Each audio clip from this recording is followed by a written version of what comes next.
প্রিয় দর্শক, আমন্ত্রণ সবাইকে। যুগান্তর সংবাদপত্রে বাংলাদেশ সংবাদ পর্যালোচনা ভিত্তিক আয়োজন। এই আয়োজনে আজকে আমাদের সঙ্গে আছেন বাকি উল্লাহ রিপন। বাকি উল্লাহ রিপন সুইজারল্যান্ড প্রবাসী বাংলাদেশী।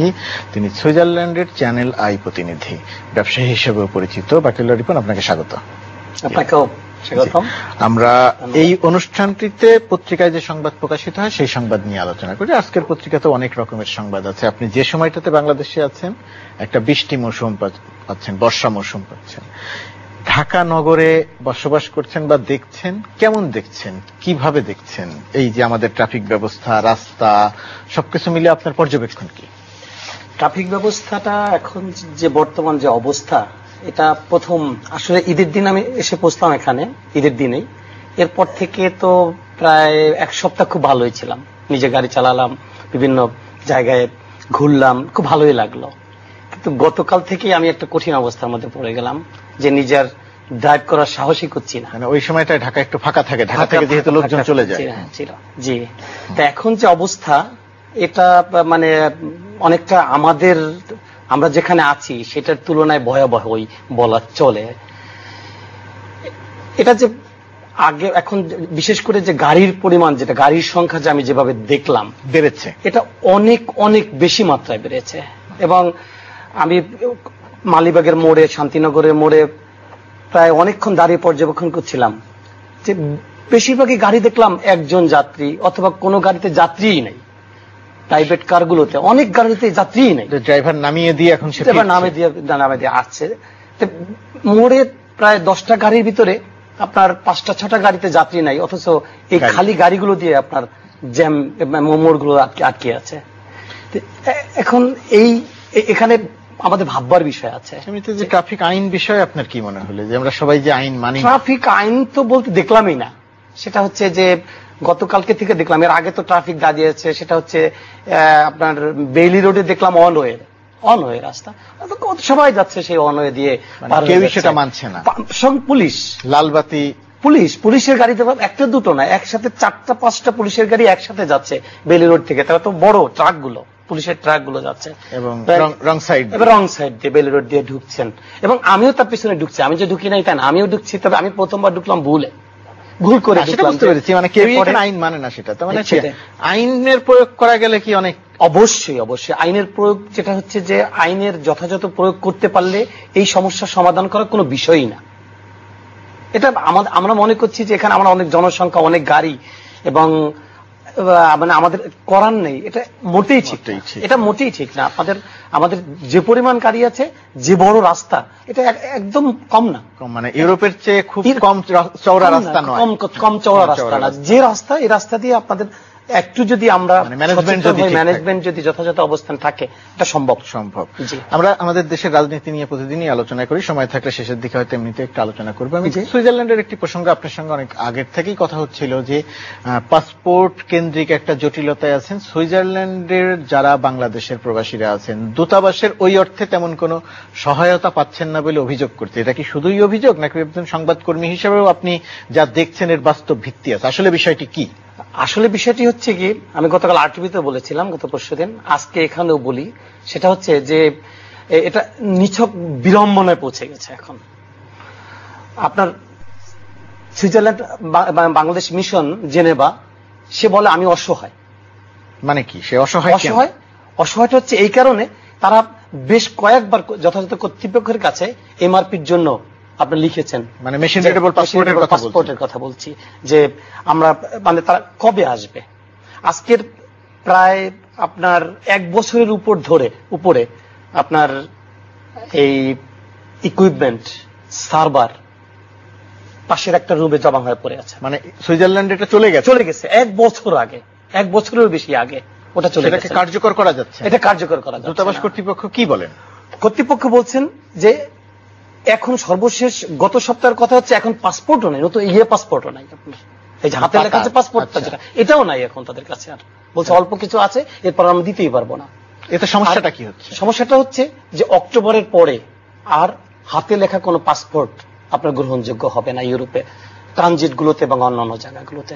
আর সুইজারল্যান্ডে বিশেষ করে সবচেয়ে বড় সমস্যা সেটা হচ্ছে যে সুইজারল্যান্ডে বাংলাদেশ পাসপোর্টধারী যারা আছে, ওখানে পারমিট নিয়ে বাংলাদেশের পাসপোর্ট যদি রিনিউ করা না থাকে, তাহলে ওখানকার যে একটা থাকে ওটা রিনিউ হয়। তার মানে সে রিনিউ হচ্ছে না, তার মানে সে অবৈধ হয়ে যাচ্ছে কাগজে কলমে। অবৈধ মানে কাগজে কলমে, কাগজে কলমে সে বৈধ থাকছে।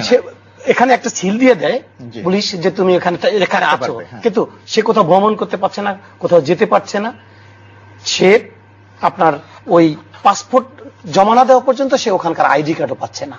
আর আইডি কার্ড না পাইলে আপনার ব্যাংকিং ব্যবস্থা, অন্য ব্যবস্থা। এখন কি এই কাজগুলো পুরোপুরি ভাবে বন্ধ আছে? গত মাস পর্যন্ত আপনার 2 মাস 3 মাসের জন্য রিনিউ করেছে হাতে লেখা পাসপোর্ট, 2 মাস অথবা 3 মাস পর্যন্ত। এখন এই সর্বশেষ গত সপ্তাহে আমি একটা দেখলাম, সেটা হচ্ছে একজনের, সে শুধুমাত্র 1 মাস রিনিউ করেছে, যে আগামী সে দেশে আসতে সে মানে বাধ্য এখন আসতে হবে অবশ্যই, এই কারণে তাকে 1 মাসের জন্য সেখানে রিনিউ করা হয়েছে। মানে এখন আপনাদের চাওয়াটা কি? আমাদের চাওয়াটা হচ্ছে যে এই এক্ষুনি যাতে করে এই মেশিন রিডেবল পাসপোর্টের ব্যবস্থা করা হোক। এটা মানে কি, এটা কি আটকে আছে আমাদের পররাষ্ট্র মন্ত্রণালয়ের কারণে? এটা পররাষ্ট্র মন্ত্রণালয়ের মানে ওখান থেকে একটা টিম মানে এক্সপার্ট গিয়ে শুধু সার্ভারটা চালু করে দিবে আর ওনাদেরকে প্রিলিমিনারি একটা ট্রেনিং করতে আসবেন, এইটুকু শুধু, এই কাজটুকু করলেই হয়ে যায়। ওখানে যে নতুন ভিসা অফিসার গেছেন ভদ্রলোক আগে দুবাইতে ছিলেন, উনি ওখানে এমআরপি নিয়ে কাজ করেছেন, ওনার যথেষ্ট অভিজ্ঞতা আছে। এখন শুধু এইখান থেকে এক্সপার্ট গেলেই চলে। আমি আগেও বলেছি, এখনো বলছি, সেটা হচ্ছে যে মাঝখানে যাওয়ার কথা ছিল, সবকিছু ঠিকঠাক ছিল, এখানে অনেক কর্মকর্তাই ওখানে যেতে চাচ্ছেন, চাচ্ছেন সবাই। এটা নিয়ে মাঝখানে বেশ কথাকথি হয়েছে, আমরা শুনলাম যে এ যাবে ভাই একটু অপেক্ষা করেন।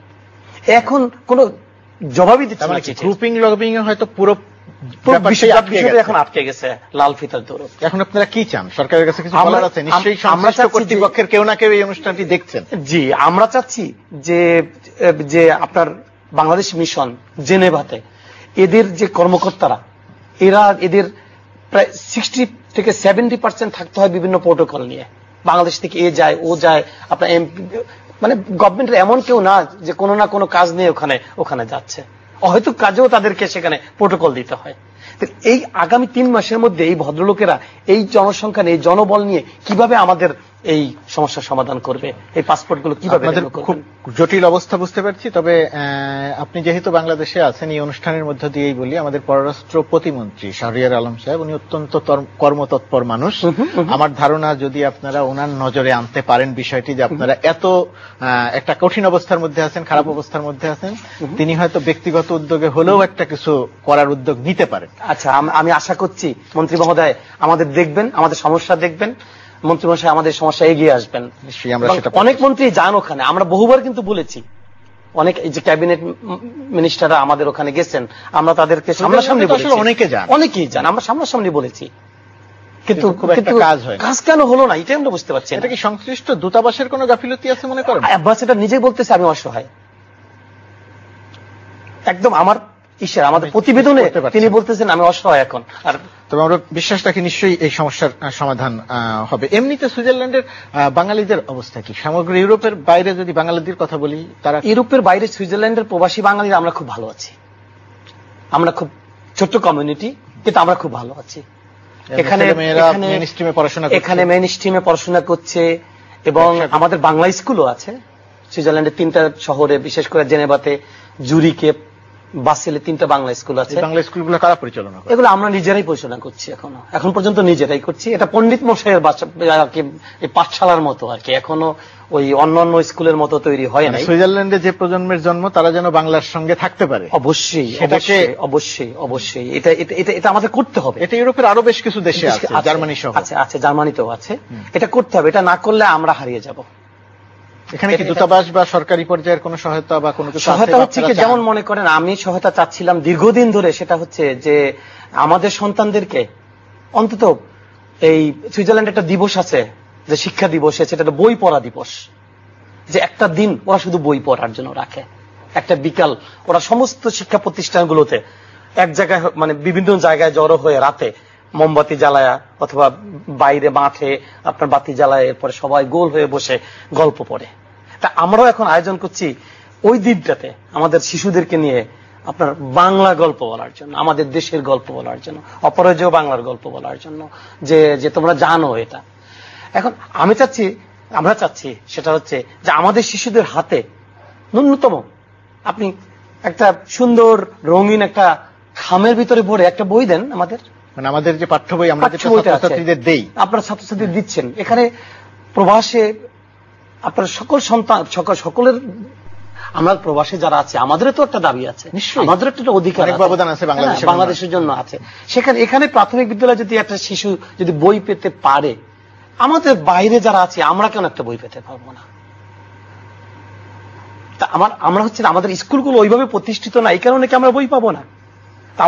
আপনারা দূতাবাসের মাধ্যমে যোগাযোগ করলে তো নিশ্চয়ই সহায়তা। দূতাবাস সেই আজকের আপনারা গত 5 বছর ধরে কিন্তু আমরা বলে আসছি যে আমাদেরকে বই পাওয়ার, তারা বলতেছে আজকের বলবো বই চাওয়ার জন্য, কালকে কি বলবেন চিঠি, মানে সেই অফিস থেকে বলবেন যে দেন, মানে আপনাদের কতটা বইয়ের দরকার, স্বাভাবিক তো চাইবে, এরপরে চাইবেন, ওনারা আবার চাইবেন যে এটা কিভাবে কি করা যায়, এরকম করতে করতে করতে করতে দেখবেন এই সরকার শেষ। ঠিক আছে, কিন্তু উদ্যোগটা তো শুরু করতে হবে, উদ্যোগটা শুরু করতে হবে, এটা এখনো কেউ শুরু করছে না। এটা তো কোনো কথা হলো না যে অনেক লম্বা প্রসেস, যে কেউ শুরু করছে না, যে ন্যূনতম আমাদের পাঠ্য বইয়ের 1, 2, 3 এটাই, এর বেশি মনে করি এটা খুব বেশি দাবি নয়, দাবি নিশ্চয়ই পূরণ করা যায়। এমনিতে আমরা যে ইউরোপের অর্থনীতির যে এক ধরনের মন্দা সামগ্রিকভাবে, সেই জায়গাতে ইউরোপ সহ আপনাদের অবস্থা কি আগের চেয়ে কোনো ভালো বা খারাপ বা একই রকম? আমি ঠিক জানি না, আমি বলি দুটো দেশ আমরা মন্দার মধ্যে পড়ি নাই, সেটা হচ্ছে বাংলাদেশ আর সুইজারল্যান্ড। কোন মন্দাই আমাদের গায়ে লাগে নাই, বাংলাদেশের লাগে নাই। বাংলাদেশ হচ্ছে বৈদেশিক সাহায্যের জন্য, আর আমাদের হচ্ছে নিজেদেরকে নিজেরা তৈরি করার কারণে। দুটো দেশে আমরা, যে দুটো দেশে আমি সংশ্লিষ্ট আছি, এই দুটো দেশে মন্দার কোনো আমরা ভালো আছি। বিশেষ করে সেখানে ন্যূনতম আয় আপনার প্রায় $4,000। আপনি যে কাজই করেন না কেন, আপনি গৃহকর্মী হন। আপনি একটা বাংলা রেডিওর কথা বলছিলেন, আপনারা করতে যাচ্ছেন। আমরা আগামী মাস থেকেই প্রতি সপ্তাহে এখন 2 ঘন্টা করে আমাদের বাংলা একটা রেডিও আমরা চালু করতে চাচ্ছি, কমিউনিটি বাঙালি কমিউনিটির মধ্যে আরো যোগসূত্র বাড়বে। আর এই কমিউনিটি রেডিওটা চালু করার জন্য আমি এখানেও যোগাযোগ করেছি, বাংলাদেশ রেডিওর সাথে আমি মেইল লিখেছি অলরেডি। সেটা হচ্ছে যে আমাদেরকে এখান থেকে যদি তারা সহযোগিতা করে, এখানে বাংলাদেশে কমিউনিটি রেডিও আছে, মানে প্রযুক্তিগত অথবা ইকুইপমেন্ট দিয়ে অথবা বই ম্যাটেরিয়ালস দিয়ে যদি আমাদের তারা সহযোগিতা করেন, তাহলে দেখা যাবে যে অন্য জায়গায় এই রেডিওগুলো বাঙালি কমিউনিটির নিজেদের মধ্যে এক ধরনের যোগসূত্র হবে। বিশেষ করে এখন আমরা প্রতি সপ্তাহের খবরগুলো, প্রতি সপ্তাহের যে কালচারাল যে আমাদের ইয়াগুলো আছে, এইগুলো আমরা আপাতত তুলে ধরতে চাচ্ছি। নিশ্চয়ই আপনাদের উদ্যোগ সফল হবে। আমরা আবার বাংলাদেশ প্রসঙ্গে ফিরে আসি। সুইজারল্যান্ডে থাকছেন, সুন্দর পরিবেশে, সুন্দর দেশে, দেশের সব লোকজন তো দেশেই, আত্মীয় পরিজন সবাই তো দেশেই। দেশের রাজনীতিতে আপনারা সুইজারল্যান্ডে থেকে কিভাবে দেখেন, বাংলাদেশে এসে কিভাবে দেখছেন, বিশেষ করে যখন ওই যে আন্দোলন সংগ্রাম, গাড়ি পোড়াও, পেট্রোল বোমার বিষয়গুলো থাকে? দেশের জন্য আসলে কি আমাদের, মানে আমরা বাইরে যারা থাকি, আমাদের একটা উগ্র জাতীয়তাবাদী, এটা উগ্রই বলবো আমি আর কি। উগ্রকে যদি আরো যদি আমি স্ট্রং করতে পারতাম, আমি স্ট্রং করতাম, শক্তিশালী করতাম, শব্দ থাকলে আমি করতাম। যেটা হচ্ছে ওইরকম একটা চেতনা আমাদের এমনিতেই তৈরি হয়ে যায়। কেউ বকাবকি করে এটাকে আমরা করি, কেউ এটা যখন আমরা কোনো দুর্নীতি দেখি অথবা যখন কোনো অব্যবস্থা দেখি, যখন এই রাজনের মতো ছেলেকে পিটিয়ে হত্যা করতে দেখি, এবং সেই সমস্ত রাজনদের হত্যাকাণ্ডের যখন বিচার হয় না, পুলিশ পালিয়ে যেতে দেয়, তখন আমরা কি খুব খারাপ লাগে আমাদের। মিলন হত্যা মামলা যখন ধামাচাপা দিয়ে দেয় পুলিশ, হ্যাঁ, আমি দেখি কি আমাদের বন্ধুরা, আমাদের এরা ক্রেজি হয়ে যান বলতে বলতে। অনেকে বলে বাইরে গেলে দেখি রাজনীতি, যেখানে যাই সেখানে দেশের রাজনীতি। আমাদের আসলেই বা আছে কি? আর আমাদের যদি একদিকে সংস্কৃতি বিকাশের কিছু দিক না থাকে, বাকিটা তো আমাদের রাজনীতি। এই কারণে রাজনীতি ঠিক না হলে তো কিছুই ঠিক হবে না। সেখানে আমি দেখতেছি যে কিছু জানে না সেও রাজনীতির কথা বাইরে বসে বলে, তাই সেখানে আমাদের প্রচুর কষ্ট লাগে। এই ক্ষেত্রে সেটা হচ্ছে, আমি প্রায় বলি এবং প্রায় আমি বলি যে সেটা হচ্ছে আমরা 17 কোটি মানুষের 1 কোটি মানুষ আমরা বাইরে। 1 কোটি মানুষ মানে কি, এখানে আগে একজন বাবা তার 17 জন সন্তানকে এখানে লালন পালন করে রাখছে। আমরা 1 কোটি মানুষ, আমরা 17 জনকে করে 17 জনকে আমরা খাওয়ার পরে বাঁচাতে পারবো, যাদেরকে কিছু নাও থাকে। আমরা যারা বাইরে আছি, আমাদেরকে যদি আপনারা লালন পালন করেন, আমাদেরকে যদি আপনারা মানে একটু অনেক সময় আদর, সোহাগ, ভালোবাসা এগুলো দিয়ে যদি রাখতে পারেন, আমরা 17 জন মানুষ খাইয়ে পরে বাঁচিয়ে রাখতে পারবো। আমরা একেবারে অনুষ্ঠানের শেষ দিকে, নিশ্চয়ই আমরা প্রত্যাশা করব যে প্রবাসীদের বা বিশেষ করে আপনাদের যে খুব ন্যূনতম দাবি, বিশেষ করে পাসপোর্ট কেন্দ্রিক যে দাবিটা, এটা যদি খুব দ্রুত, আমি আবারও বলবো যে মন্ত্রী মহোদয় অথবা যারা এটা সংশ্লিষ্ট আছেন, আমি জানি না কোন লাল ফিতার দূরত্বে আটকে আছি আমরা তো মানে সংখ্যায় কম সুইজারল্যান্ডে, এটা ভাবতে পারেন যে 2000 বিষয় নয়। যাই হোক, জি জি, বাকিউল্লাহ রিপন, আপনাকে অনেক ধন্যবাদ আমাদের অনুষ্ঠানে আসার জন্য, বিশ্লেষণ করার জন্য, কথা বলার জন্য। আপনাকেও ধন্যবাদ। বিশেষ করে আপনি সবসময়, আমি যেটা জানি সেটা হচ্ছে একজন সফল সমালোচক এবং ধন্যবাদ আপনাকে। আমি চাচ্ছি আপনি আপনার জি, আপনাকে অনেক ধন্যবাদ আমাদের অনুষ্ঠানের পক্ষ থেকে, চ্যানেল এর পক্ষ থেকে। প্রিয় দর্শক, আপনারা এতক্ষণ দেখলেন যুগান্তর সংবাদপত্রে বাংলাদেশ।